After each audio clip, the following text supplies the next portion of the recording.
This is a nice lot of 10 mid-19th century boys' books with these pictorial gilt spines and the embossed covers that have an eagle at the top and two small portraits in medallions. One's George Washington, the other appears to be Andrew Jackson, but I'm not sure.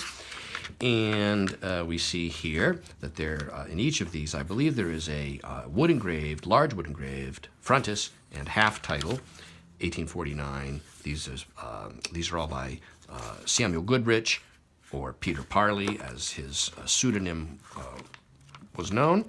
And several of the books do have these full-page wood engraved images, or smaller ones like that. Wood engraving at this time was one of the methods of illustrating books relatively inexpensively or quickly versus engraving on a steel plate, which is a lot more time intensive and a lot more expensive to engrave and print from and add to books. So we have these almost primitive or folk art wood engravings here, which are typical of children's books of this era.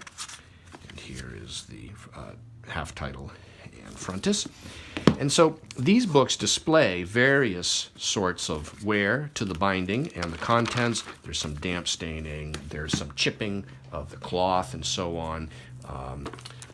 Children's books of this era typically survive, and with all sorts of issues going on.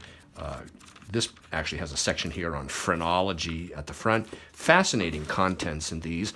And there's geology, lives of benefactors, African history. This binding here displays some discoloration on the rear, but this one, for instance, is quite, the gilt remains really bright, the binding is clean. So it's a nice assortment. It's would take some real time and effort to assemble a lot of 10 like this. And this group is now available online from me, Brian DeMambro.